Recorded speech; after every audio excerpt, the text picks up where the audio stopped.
Ah, le plaisir d'un café au soleil. Sauf quand les nouvelles sont mauvaises. Si la pollution baisse légèrement chaque année en France, l'activité humaine émet plus de 9 millions de tonnes de polluants dans l'air. En ville, on est tous soumis à une pollution permanente.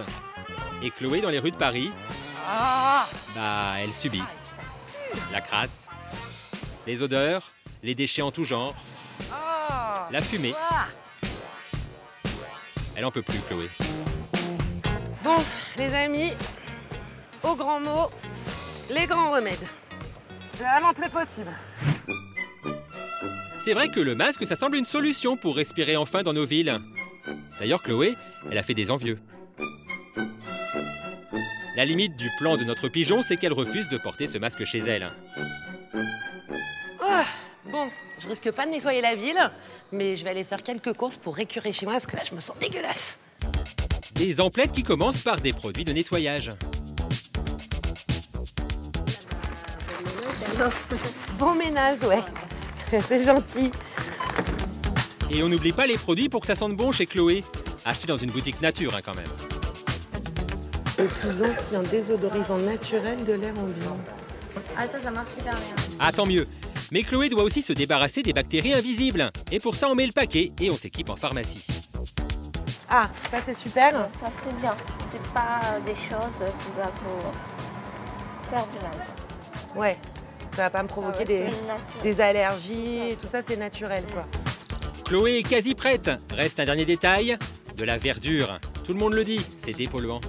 Je cherche une plante dépolluante. Tout ce que vous avez ici, c'est 2 plantes-là. Ouais. Vous allez enlever tout ce qui est odeur des produits ménagers, le parfum, la peinture, le détergent, fumée de cigarette, tout ce qui est odeur liée au chauffage, à la cuisine. Pour une toute petite plante. Chloé en prend 3 du coup. Et une fois rentrée chez elle, reste plus qu'à changer de tenue. Avant de ranger, tout nettoyer. Hop, je suis prête. Magique. Et Chloé de se lancer à corps perdu dans le nettoyage. Avant de pouvoir kiffer. Maintenant, c'est l'instant senteur. On chasse les acariens, les germes, les virus, les champignons, etc., les mauvaises odeurs. Et ça nous permet de respirer un air pur. C'est tout ce qu'il me faut. Ça, c'est incroyable mais vrai quand même. C'est une clé USB qui purifie mon air. Vous allez tous me l'envier, les pigeons. Bon, la clé, on sait pas. Par contre, les 3 plantes, ça, on en est sûr, c'est trop bien. Au boulot, on dépollue, hein. Chloé est contente, elle se sent bien. Chez elle, ça fleure bon le propre. En gros, elle est dans un univers assaini et ça, c'est cool. Le problème, c'est qu'une visite va avoir raison de ses certitudes. Ah, c'est qui ça? La dame, c'est Sylvie. Sylvie est conseillère en environnement intérieur. Oui, en environnement intérieur. Moi, je pensais que c'était surtout pollué dans les rues de Paris, en fait. Ah oui, oui, En ville oui, bien sûr, il y a de la pollution en ville. De toute façon, la pollution, il y en a partout. Mais dans l'air intérieur, on y passe de 80 à 90% de notre temps, donc ça représente plus de 22 heures. C'est vrai qu'a priori, on passe plus de temps chez nous qu'au milieu des gaz d'échappement. Et l'ironie, c'est qu'on a peut-être plus à craindre avachis sur notre canapé qu'au milieu de la circulation. Et ça commence avec le salon. Le sol, c'est de la moquette. Donc la moquette, c'est, on va dire, un piège à polluants. Alors surtout les polluants qu'on appelle les polluants particuliers, c'est-à-dire les poussières, les acariens, les spores de moisissure, les pollens, voilà. Tout ça, ça va s'agglomérer et se mettre dans la moquette. Pareil pour les meubles, enfin les fauteuils, les canapés qui sont en tissu. Qu'est-ce qu'il y a d'autre que vous pouvez repérer dans mon salon? Les revêtements des murs ou du plafond, c'est-à-dire les peintures, qui vont aussi émettre des polluants gazeux, comme les composés organiques volatiles, qu'on appelle aussi plus communément les COV. Les COV, ce sont donc les composés organiques volatiles, comme le benzène par exemple, dont les vapeurs sont associées à la leucémie. Mais les peintures et autres vitrificateurs cancérigènes ne sont pas nos seuls ennemis de l'intérieur. On peut parler de tout ce qui est parfum d'intérieur. Ah bah mince alors, pourtant Chloé, sa bougie, elle a bien fait attention à l'endroit où elle l'a achetée. Si on peut plus faire confiance aux petits commerçants maintenant. Je l'ai acheté dans le magasin de la nature en plus. Bah oui. Ah, ça vous fait sourire. Parce que les bougies, il y a une combustion. Il y a la flamme qui se consume, donc il va y avoir un dégagement déjà de monoxyde de carbone. Non, il y a une combustion. Voilà. Il va y avoir aussi dégagement de composés organiques volatiles, parce que dans le constituant de la bougie, enfin dans les composés de la bougie, il va y avoir de la cire, mais il y a plein de produits justement pour les odeurs. Pour que vous elles sont parfumées. Elles sont parfumées. Donc tout ça, ce sont des composés chimiques qui vont être émis dans l'air intérieur, que vous allez respirer. L'encens et le vaporisateur, c'est pareil. En gros, tous les produits qu'on nous vend pour que ça sente bon chez nous, d'après notre spécialiste, faut oublier. Par contre, les purificateurs d'air, ça c'est bien, madame. Hein. Alors oui, ça ne sert à rien non plus. Ça va juste permettre d'émettre encore d'autres composés organiques volatiles, tout ce qui est épurateur d'air. Mis à part ceux qui fonctionnent avec des filtres, où là, ils sont relativement efficaces et ils ne vont pas relarguer, si on entretient bien les filtres, si on les change régulièrement, si on les nettoie, tout ce qui est purificateur d'air, par ionisation ou par photocatalyse, ça va amener encore une fois des polluants supplémentaires. Ok, donc qu'est-ce qu'il y a encore d'autre dans mon salon, Sylvie? Un chien. Ouh là là, Sylvie a décidé de s'attaquer à Socrate, qui pourtant ne demande rien à personne. Le problème des animaux de compagnie, c'est qu'ils vont relarguer dans l'air des allergènes. Ah oui, Sylvie, elle va super loin avec Socrate. Mais on a demandé à Chloé une enquête fouillée. Et un chat ou un chien, on n'y peut rien, ça peut déclencher des crises d'asthme chez une personne allergique. Allez, on change de pièce. Dans la cuisine, Sylvie nous alerte sur nos produits de nettoyage. Blindés de produits chimiques, ils sont à proscrire pour notre santé. Dans cette pièce, attention aussi à l'humidité et aux émanations de gaz. Vos aérations doivent être propres. Tout comme dans la salle de bain. Là, par exemple, c'est pas bon. Ah, ça fait flipper cette visite, hein. Et sachez que c'est remboursé par la Sécu. En revanche, les meubles de Chloé en bois compressé, ça, c'est pas remboursé. Enfin, surtout ce type de meuble en bois collé, qui en fait largue un polluant qu'on appelle le formaldéhyde. Alors il est très connu, en ce moment on en parle beaucoup du formaldéhyde. C'est un polluant qui est très irritant, d'abord irritant, ensuite il est cancérigène, il vient d'être classé il n'y a pas très longtemps cancérigène, et il est même considéré, c'est le seul polluant chimique qui est considéré comme un allergène. Donc on peut être allergique aussi au formaldéhyde. D'accord. Bon, au point où on en est, le salon de Chloé est toxique, ses bougies et autres parfums toxiques, ses produits nettoyage toxiques, ses meubles en aggloméré toxiques, les moisissures dans la salle de bain toxiques. Pour l'instant, il n'y a que dans la chambre qu'on flippe pas. Pour l'instant. Alors, les acariens, il y en a dans tous les lits. Hein, on ne peut pas dire j'ai pas d'acariens dans mon lit, c'est pas vrai, il y en a dans tous les lits. Ah oui, mais la Chloé, elle l'avait vu venir, la dame. Elle avait acheté en pharmacie The Solution. Encore une fois, ce type de produit va amener des molécules chimiques suppléments dans l'air qui vont être encore une fois irritantes. Donc ça, on achète en pharmacie, on a confiance, c'est censé oui. assainir, C'est un petit peu le purifier, problème. nettoyer les acariens et en fait, vaut mieux le jeter aussi ça en fait. Merci Sylvie. J'ai vraiment fait que des courses inutiles. Mais non, Chloé, t'as acheté des plantes. Et les plantes, c'est sûr, tout le monde le dit depuis des années, c'est dépolluant. Ça c'est bien, non? Ah, ce sont jolies plantes, oui. On vous les a vendues pour des plantes dépolluantes, je suppose, oui. Ouais. Pour que ça soit efficace, voilà, il faut se promener avec toute la journée. C'est ça, en fait. Il faut que je me balade dans mon appartement comme ça. Pour que ça soit efficace, en fait, il faudrait qu'il y en ait partout dans le logement. Je vous l'offre. Sylvie n'a pas voulu de nos plantes qui ne servent à rien. Et Chloé, elle a fini par comprendre que chez elle, c'était au moins aussi pollué que sur son vélo dans les rues de Paris. Pas d'autre solution, hein. Super quoi. On est un peu en mode Dark Vador là quand même, hein. Le masque à gaz, c'est bien. Pas hyper pratique, mais c'est bien.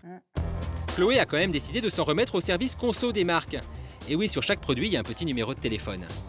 Je vous appelle parce que j'ai acheté dans votre boutique des encens et des bougies parfumées. Et je suis un peu embêtée parce qu'on est en train de me dire que c'est hyper toxique et que c'est polluant en fait. Je vois pas pourquoi la toxicité là. C'est pas que je vous donne le numéro du docteur. Pourquoi c'est qui le docteur? C'est notre toubib. Ah, vous avez un médecin? Le médecin, on sait pas si c'est notre côté parano, mais ça inquiète plus que ça ne rassure. Bref. Allô, docteur? J'ai acheté de l'encens et des bougies parfumées il y a quelques jours. Et en fait, j'ai des amis qui m'ont dit qu'en fait, c'était plutôt toxique. Donc, je suis un peu inquiète. Alors, les bougies parfumées, non, il n'y a vraiment aucun souci. Voilà, c'est vraiment, il n'y a aucune restriction, limite d'usage, même pour les jeunes enfants ou quoi, il n'y a pas de souci, quoi. Aucune limite d'usage, etc. Ouais, pour les bougies, il n'y a pas de souci. Sur le paquet, pourtant, il y a écrit que c'était irritant et qu'il ne fallait pas les allumer plus de 2 heures par jour. Donc, Oui, ça après, ça serait juste une question de sensibilité personnelle. À en croire la dame du cabinet médical payé par la marque donc, pour les bougies c'est juste une question de sensibilité personnelle. Mais là où on a vraiment des questions à poser, c'est au sujet de notre spray assainissant qu'on a acheté en pharmacie. C'est même l'un des plus grands succès de ces échoppes. Ça ne dégage pas de produits toxiques? Mais non, du tout, c'est que du naturel, madame. Et vous, des animaux? J'ai un chien. Un chien. Donc quand vous vaporisez, il faut le replacer 30 minutes après avoir vaporisé. Parce qu'au niveau olfactif, ils sont beaucoup plus développés que nous. Ah, donc c'est plus dangereux pour mon chien que pour moi, en fait. Oui, tout à fait. Là, clairement, on est plus inquiet après qu'avant d'avoir eu le service conso en ligne. Heureusement, ils ont un service de presse. Et Chloé n'est pas qu'une consommatrice, elle est aussi journaliste. En fait, c'est un journal malveillant qui s'est amusé à diffuser cette information fausse. Non. Le journal malveillant, c'est que choisir. Vous êtes en train de m'enregistrer, là. Bah oui, madame, on enregistre. C'est les pigeons, quoi. Comme on l'a senti un peu tendu, on lui a envoyé un mail élégant et poli pour lui permettre de répondre aux attaques de tous nos spécialistes.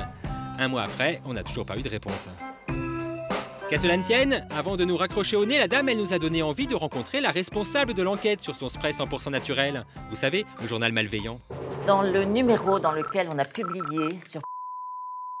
On a dépensé 338 000 € en tests et en analyses. Pas seulement sur ces produits-là, mais sur le total de nos tests. Donc c'est évidemment juste pour s'amuser, bien entendu. Bien entendu. Tout le problème, c'est que, évidemment, ce produit, il est vendu en pharmacie. Donc quand nous, on sort qu'il contient énormément de composés organiques volatiles, ça ne plaît pas aux fabricants. Bah non, forcément. D'ailleurs, le fabricant, qui n'a pas souhaité nous rencontrer, nous a fait parvenir cette jolie lettre recommandée. Bon, entreprise familiale, dynamique, innovante, on vous passe les politesses d'usage. Le courrier fait surtout mention d'études sur l'innocuité de leurs produits, avec en conclusion, aucune variation chez les patients présentant un asthme léger. C'est bien ça. Sauf que nous, un médecin allergologue nous a parlé d'une autre étude faite à Strasbourg dans un labo spécialisé dans la pollution intérieure. Eux aussi, ils ont analysé l'air après avoir utilisé ce spray. On s'est rendu compte qu'il y avait beaucoup de choses, et notamment une partie de composés organiques volatiles, qu'on appelle les limonènes, qui peuvent poser problème, vraiment, pour des gens qui ont déjà une hypersensibilité respiratoire ou des voies respiratoires hautes, ORL. Et donc c'est vraiment problématique pour ces gens-là. Alors comment s'y retrouver? Sans danger pour les asthmes légers d'un côté, contre problématique en cas d'hypersensibilité de l'autre. Le problème, c'est que nous, consommateurs, on n'est pas toujours bien informés. Ce type de produits, comme les parfums d'intérieur ou les désodorisants, n'ont pas encore d'étiquetage sur leur émission de polluants. Ça peut être un bon moyen pour les industriels de cacher leurs effets. Sauf qu'Elisabeth, elle sait lire les étiquettes. Sur pas mal de ces produits-là, vous avez cette mention utilisée seulement dans des zones bien ventilées. Donc ça veut dire quoi? Ça veut dire que les fabricants eux-mêmes savent que leurs produits contribuent à la pollution de l'air intérieur. Donc vraiment, la messe est dite, voilà. Du coup, Papigeon, vous vous dites que vous n'avez plus qu'à vous saigner pour des produits 100% écolos? Bah pas si sûr. Est-ce qu'on peut se diriger vers des produits dits écolos? D'accord. Un silence parlant donc. Bon, Elisabeth n'était pas là que pour casser l'ambiance. Il y a des trucs qu'elle aime bien quand même, comme ce logo présent sur les produits de construction, comme peinture, moquette. En magasin, le conseil que je donne, c'est vraiment n'acheter que des produits étiquetés A+. On est A+, sachant qu'il ne faut pas cesser de faire attention et de prendre des précautions, parce que dans A+, vous avez encore des produits trop polluants. D'accord. Oui, c'est bien, mais pas top en gros le A+. Là, on a un étiquetage pour un certain nombre de produits en magasin. Il n'est pas parfait, mais il a le mérite d'exister. Et puis, on aura un étiquetage d'ici quelques années pour les produits qui ne sont pas encore étiquetés. Donc, tout ça progresse. Donc, vous imaginez bien que les fabricants ne font rien pour avancer les échéances. C'est surprenant, ça. Une prise de conscience vitale. En avril 2014, l'Observatoire de la qualité de l'air intérieur et 2 autres organismes sérieux publiaient la première étude du genre. Résultat, en France, chaque année, la pollution de l'air intérieur serait responsable de 20 000 décès prématurés et plus de 30 000 cas de maladies. Des maladies qui commencent bien souvent par des signes anodins, comme nous le confirme ce pneumologue allergologue. Il s'agit de la rhinite allergique, de l'asthme, de l'eczéma, Donc toutes les atteintes de surface de la conjonctivite aussi au niveau des yeux. Et ces symptômes ne touchent pas seulement les personnes officiellement déclarées allergiques. Bah non. Un bon allergique est un allergique qui s'ignore souvent. C'est-à-dire qu'on peut être porteur de ces gènes, mais ne pas déclarer d'allergie. Du jour au lendemain, on peut développer ce qu'on appelle une hypersensibilité à un de ces composants et devenir allergique. Ces maladies peuvent donc être aggravées par la pollution intérieure, mais aussi révélées. Et ces problèmes de santé, conséquences directes de nos logements pollués, ont un coût pour notre société. 19 milliards d'euros par an. Et le pire, c'est que c'est pas prêt de s'arrêter.